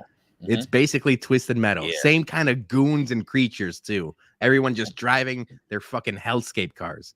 So yeah, that's basically what Lot B turns into. I did want to mention this. Thank you to Drew Bogues. He brought like 50 or 60 Bud Lights to the tailgates. I think he drank 2 of them because he gave me the rest and he said, bring them to Milwaukee. So they're sitting in my freezer, or I'm in my fridge in the garage, and I am going to bring them to Milwaukee. So thank you to Drew Bogues. He drank 2 beers, and now I have like 55 beers in my fridge. All right, I like it. All right, next up, the intern, MVB, Madison Fresh, providing quality bum content for Lot B on Saturday. Yep, she was awesome with everything in that game on Saturday. Bum of the week, the after-game Lot B security guard for being a douchebag. Yeah, that guy just basically straight up just came up to our tailgate, flashed the lights, and was like, just, let's go, time to go, like sirens and everything. I get that they got to get people out of the ballpark and, like in a timely fashion. Although, they say you could stay for an hour after the game or, 45, 50 minutes after the game. Mm-hmm. But Dougie, you wanted to fist fight that guy. Yeah. Well, it started with, I can count on one hand how many times I have seen my wife pissed off. Like, I mean, really pissed off. And she had just gotten our son into the car seat and he had just fallen asleep. And this douchebag came and started blowing those sirens and scared the living fuck out of my son. And Mama Bear went fucking apeshit. And I didn't see this part. Oh, yeah. She got right into one security dude's face. And when she gets pissed off, I am on a whole nother level of party's over, shit's gonna go down. Because, yeah, nobody fucks with my family. And, yeah, she was very, very hot. And she was still talking about it on the way home. So, could have been handled a lot better by them. They got to realize that there are little kids around. Madison was scared because she thought that she was in trouble. She was getting arrested. Not good vibes, but I'll leave it at that. Yeah, and I get the fact that like they have to, get people out of the lots. But at this point, we've been doing this exact same scenario for close to almost 3 seasons now. Right. And they know us. They might not know us by name, but they know that like we're the ones doing the tailgates. They know that we stay out later, but we're always respectful. We clean up after each other. Like we leave it cleaner than what we left and stuff like that. Well, I'll pick up other people's garbage if we need to. But this was the first time I saw like really at like they took it to the next level. Because we have that one video of last year's tailgate, post tailgate, where I think it was like Beef Loaf and your son is in the picture with the sirens. But even then, they were just trying to like they were very cool about it. Like, can you guys even and stuff like that. This time it was like, like mall cop situation where it's like, holy shit, dude. Yeah, take it easy. Yeah, it wasn't cool. I'll just leave it at that.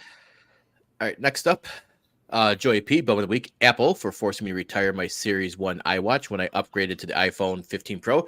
Hey, you go with Apple. That's what you should know by now. That's what they expect. They're forcing you to always buy products. That shouldn't be any shock to you.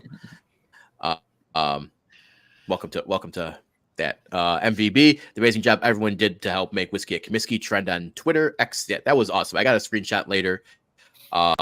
We keep going on and on with future ones. We got that shit trending. I loved it. Yeah, it was awesome. Next. White Sox Dom, MVBs are the bums and Chef Ready. Awesome tailgate. Bum of the week is Mike SP5. Never mentioned the word family. Why are you're a domestic? Yeah. Probably not a good choice of phrasing. The phrasing is bad, and I wanted to mention it to you guys because the lady, Amy, the like the witch of White Sox Twitter, the person that cursed Mike Clevenger last season, was at the game. She was at the tailgate. And I wanted to like this now, like a group discussion. Mhm. I always say I'm not superstitious. I'm a little stitious, the Eli Manning quote or whatever. Yeah. Do we mess with the lady Amy? And I'm not saying mess like pick on her and everything, but like, do we have her on our side, or do we even try to like have her and like curse somebody else, or do we just stay away completely? Because I can see it both ways. I'm just staying away completely. Staying away from the witch. I'm staying away from everything. She seemed friendly enough. Yeah, she was friendly. She was really friendly. She went back to with us to Corks to hang out. Yep. Um, So she was very cool. She was very nice. Okay. All right. This is this. So that's what I want. Johnny is vouching. Okay. Johnny, Aaron said that she got a picture with her. She's very nice. I know Missy talked to her. They talked about like them being in the same realm together. And I was like, this sounds like the MCU, and I kind of dig it. So like I kind of want to mess with the witch, not like in a bad situation, but you know, maybe we could need a couple good spells on our side. That's true. No, I just don't buy into the shit. You know what I'm saying? Like it just doesn't, you know, it just doesn't do nothing for me. You know, we just talked about Chicago sports being in the dumpster for the last 10 years. Maybe we need a little bit of good juju. Spin that cauldron around, toss some good luck our side. Yeah, but she's from Cleveland. I thought she was wearing the Cleveland gear to be anti Mike Clevenger. No, we got to get to the bottom of this. I think the last time she came, it was against Cleveland as well. I think she's from Cleveland. Nah. If that's the case, then we can't be messing with Cleveland witches. If you're a Chicago witch in the area, hit us up in the DMs. That's what I'm saying. She can't even help out her shitty sound, you know? Yeah, like, no, I didn't know that part. If she's from Cleveland, no, thank you. Yeah, I mean, small Jack, who the fuck is Glenda? Are we gonna talk about like witches like Athaga or like Scarlet Witch or yeah, Agatha. That's a different podcast. Never mind. Let's move on. Yeah. She is a good fan. Brian S is saying she's a good fan though. I agree with that. Like I know she was in the comments for Pinwheels and Ivy one time talking about Clevenger and stuff like that. But yeah, wanted local witch. We're looking for, you know, somebody with the 312-773-708 area code, maybe 630. Other than that, no thank you. We want a home brew. There we go. There we go, Dougie. There we go. All right, Ian's Arena, MVB, the entire crew that put together and hosted the tailgate. Thank you. Bumblebee, certain billionaires who can't take a joke. Yeah. MVB, John Schriffen and Southpaw. Yep. Thanks for coming by. Bum, unnamed White Sox front office staff member. Yeah. You know, Yep. And finally, Mailman Jack. MVB's got to be everyone involved in the awesome Whiskey Critics Tale. Thank you. Everything great. Right down to the playlist. Jack, I'm sorry. I think I missed you on Saturday. I don't know if I remember saying hi to you or not, but he was there. I missed the tailgates have become a thing where like we all miss somebody. You tell me like, hey, did you see this guy? I'm like, holy shit, I completely missed him. And then I was like, oh, did you see Jack? No, I completely missed him. And that's a good thing, I guess. But yeah, sorry if we missed you guys, and sorry, but Jack was there. He was in the Whiskey at Comiskey shirt and jean jacket that I can never pull off. He's very fashionable, that Mailman Jack. He had his Jordans on. He had a good fit going. He is dapper. He is dapper. Dapper Jack. He is, yeah. And then last one.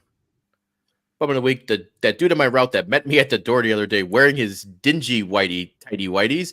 Weird stuff happens out there on the mail route, but dude, those undies were way past the expiration date. My God, I wish I had that on video, man. That would have been some funny shit. It happens. I need to see that, Jack. All right. Now it's time to close with us, the bums. So first off, Johnny, what do you got?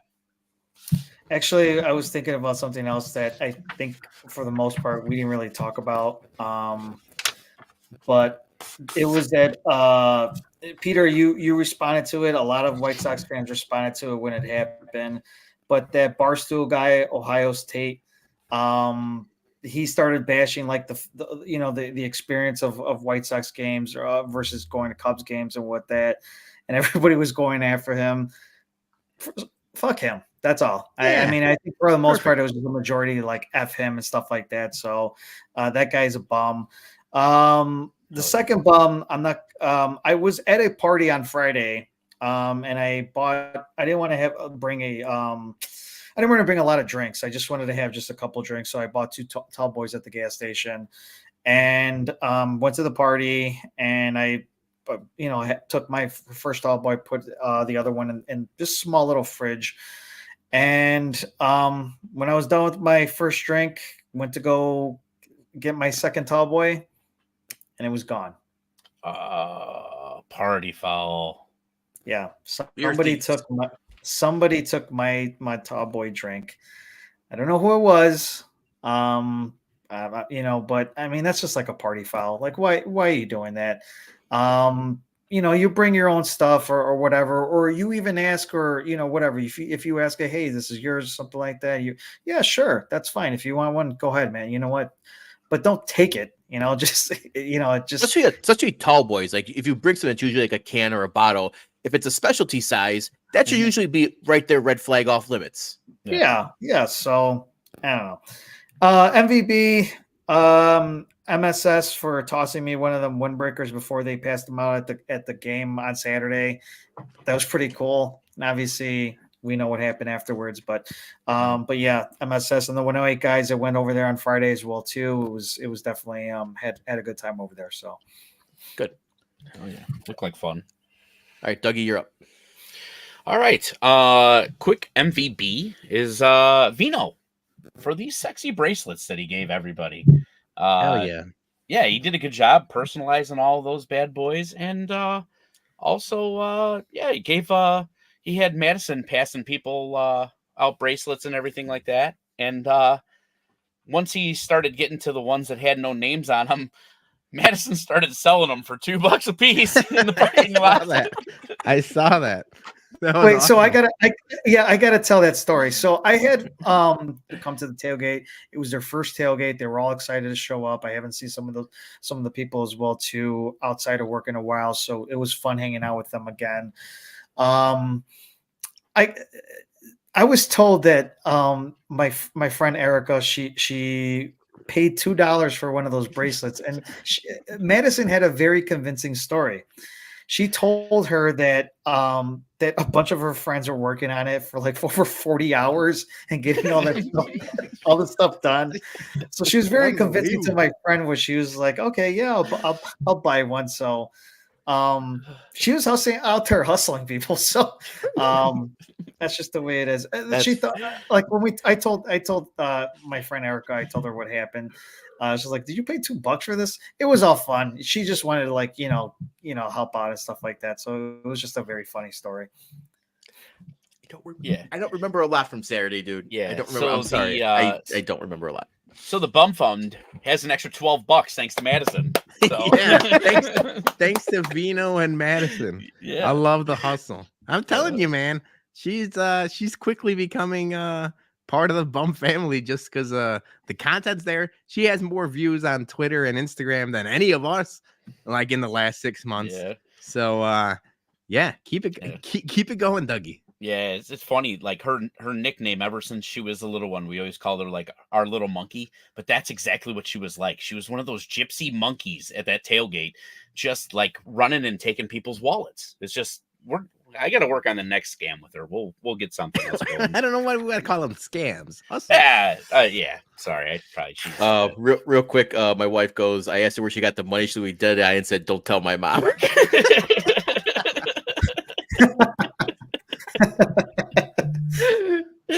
Fucking love it. That's awesome. All right. So my bum of the week. I feel like we've all kind of been there before. But I felt like we were all kind of rushing around on Saturday to try and get to the tailgate. I know, Peter, you had to work. I had to work. And I had some last minute things going on. So I had to hit the store last minute. And I felt like every turn in the store was nothing but old people in my way. And I'm normally very, very patient, and I respect my elders until I got to the cash register.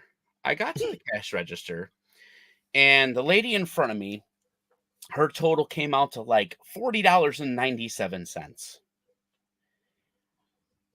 God fucking damn it. The fucking coin purse comes out for 97 cents. I didn't see a single quarter in the 3 minutes, because I started a timer just to see how long it would take. 3 minutes for her to count out 97 fucking cents. If I had $1 in my pocket, I would have just gave it to the cat and just told her just leave. But no, she had to count out 97 cents, no quarters. I was so furious. I had never wanted somebody to jump into a casket so fast than this broad. She was in my way, ruining my time, counting out fucking pennies. And I was furious. Bum of the week, old people. That's why you got to go to the self-checkout, my man. Do it yourself. Dude, I couldn't, because they had a freaking teenager there and I had a ton of booze. So it was going to be waiting for customer service and I was in a rush, but whatever. I'm gonna go next here. I got my bums in MVB. I got 2 and 2, but I'm gonna be quick because mine are in picture format. My first MVB is to everyone who got this trending at number 1. That was very, very cool. I know it's the For You and not the actual like trending topics, but still, I love seeing that we were trending on Twitter. So thank you to everyone who did that. Thank you to Julie again for getting it started. It was awesome. My second bum of the week, or I'm sorry, the second MVB is more of just nostalgia for us. It was from on Saturday. It was the day that the Blackhawks drinking rules was born. So me and the guys decided to go for a shot of tequila for every goal, plus a celebrate shot if they win. God damn it, no more scoring. Just ended. That game ended. That was a 5-1 game on a Sunday night.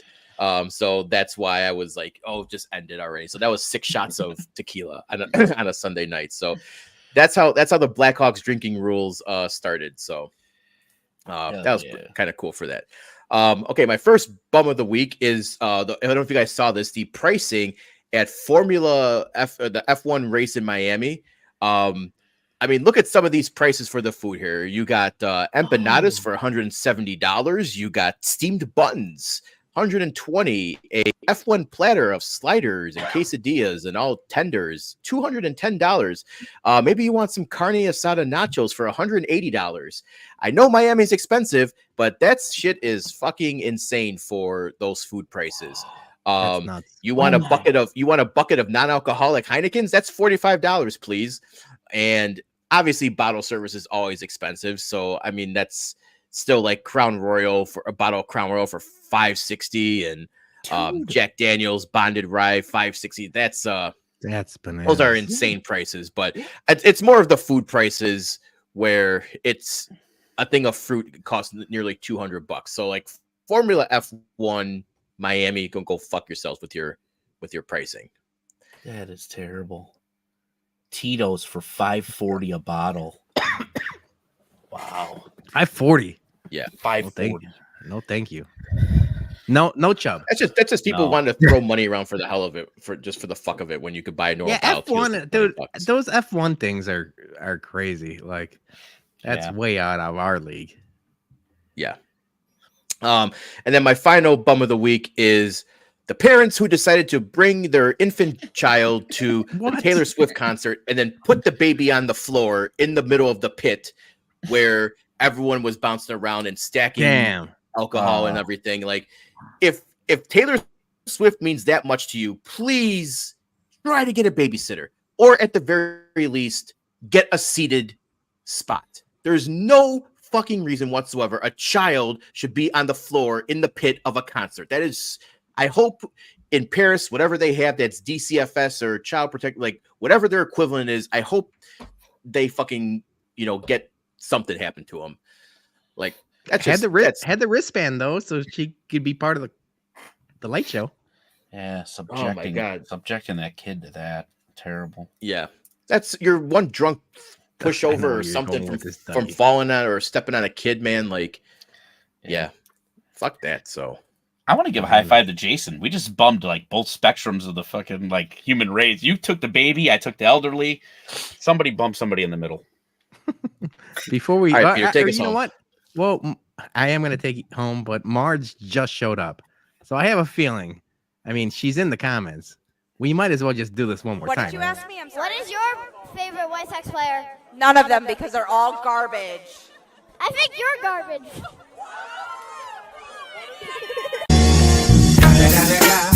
It's the motherfucking Eagle Double G. Snoop Dogg.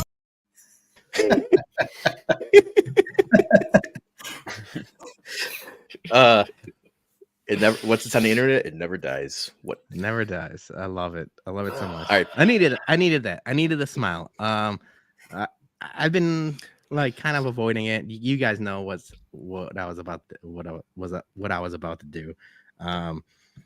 So Julie and I, before we had kids, 2010, we adopted a dog named Luna. We had to put her down on Friday afternoon after she had battled a lot of things, whether over the last year or so. I'm going to just share a picture. This is the first picture I have of Julie and Luna together, and then the last picture I took of the kids and Luna on Thursday. She was the best dog. She really was.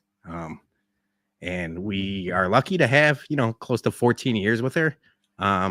We kind of, Julie and I decided, like, it's hard, but it's the best thing to do. She was suffering. It was a long, last 6 months or so. And she went so peacefully and so fast, like she relaxed, and like we spent time with her. And as much as it hurts, it's also like a relief. Julie has been having a really hard time, and both of us, because we kind of did it on purpose to it had been done, but so we did it Friday, and we thought like Whiskey at Comiskey could be like a distraction for us. And as much as it was, and we didn't want to post about it on Friday, so we didn't get the I'm sorry's on Saturday and things like that. As soon as we got home after a great night with everyone, we both lost it again, because it's little things, you go down the stairs and you expect to see her and things like that. It's really, really hard. But then it's Mother's Day and she's with the kids, and the kids expect, we went over to Julie's parents' house and they played with Julie's parents' dog. And then it opens up the can of worms again. So as much as I want to MVP, obviously Luna, for the close to 14 years we got with her, it's Julie. Julie is our rock. She's the quarterback, and it's a really, really, really hard thing to go through, and we're trying to handle it with grace. But I know it's hard, and I just want to tell Julie that we're obviously I'm with her, but it's I don't know. I think now that we've told people, and obviously please reach out to Julie or whoever. Yeah, it was hard. It was really hard. Yeah, sorry for your loss, dude. Luna was awesome. I remember meeting her as a puppy as well. I've known her whole life as well, so she used to always curl up in my lap. And Johnny, we lived together. Stuff, Johnny and I lived together forever. And then as soon as you moved out, Julie moved in, and we got Luna. So it's been a long time. So I used to like the just kind of remembering happy things about her, is the whimpering every time she would see somebody come into the door and be just wants to get pet and stuff like that. So I know it's a tough loss for you guys, and obviously we all love Luna. So yeah, we're definitely with you guys for sure. Yeah. And as much as it was emotional, and it is emotional, I also I'm so happy that we got 13, close to 14 really good years. So yeah, so thanks, and obviously you guys have been there, so yeah, as have you guys for me. Yeah. It's been obviously different levels to everything, but it's been a tough couple weeks for everyone. I do want to thank people in the comments, Whiskey at Comiskey, the BumCast, and we're gonna announce the Bums Happy Hour coming back. We keep talking about this being a distraction from real work and life and stuff like that, and sometimes we need that kind of stuff, like the 2 hours we spend together and the Whiskey at Comiskey and stuff like that. You can't take away from any of that. So we keep saying we're going to keep doing this until it feels like work. And it doesn't feel like work. This is a really fun ride we're on. So we can't thank you guys enough. But yeah. So with that, Jason, do you want to should we announce our Dougie? Yes. Actually, this is going to be Yes. your So this is going to be your show. But it's Dougie, but we are bringing it back. It's the Bums Happy Hour. But it's presented by our newest sponsor, Jack's Place. They are going to be doing all of our sponsoring for all of our happy hour shows. So Dougie is going to kick it off this Friday with the 999 challenge. And we're going to see, Dougie, you feel you can pull it off? I'm a little worried. I'm not going to lie. I was talking all that shit about it. Like I could do it. No problem. But the pace of the game that was going on, like even on Saturday, like the pitch that clock game, the pitch clock is going to be a bitch. So I have a strategy, but I will talk about more on Friday, right before it goes down. Hold on, Marcus says, I can't wait to attend. It's on YouTube. It's not going to be at Jack's Place. They're just a sponsor, but it is going to be live on the Bums YouTube. So get ready to watch Dougie down some dogs. So yeah, Bums Happy Hour. And to explain the Bums Happy Hour, it's going to be a lot of what we can't do. Like the BumCast is talk sports and drink whiskey. The Happy Hour is going to be people, talking after a long week at work. It'll be Friday nights. It'll be, after work. Dougie's doing the first one as like the challenge. So we're starting it at 6 and we're going to run it through the White Sox game. But then after that, it'll be every other week. And we're going to have people on that maybe we can't get on the BumCast, but, just want to have a drink or a smoke or anything. Like, even if you're sober, like you just want to hang out after work on a Friday night. It's going to be a really fun time. We're going to have like different topics that are not sports centric, but more like just people talking at a bar. It's going to be really fun. Yep. So we'll see you guys on Friday. I will not be attending that one. I will be out and about on Friday night. But everyone else, please tune in and watch Dougie eat some wieners. So we did a lot today. We talked about wieners, we rated some cocks, we talked stocks. So guys, thank you so much for joining us. We'll have a great week at the ballpark, and we'll see you all Friday night and in the very foreseeable future as well at June 1st, Milwaukee. Peace. Milwaukee tailgate. Shout out everyone. Bye, Dougie. Good luck. Thank you.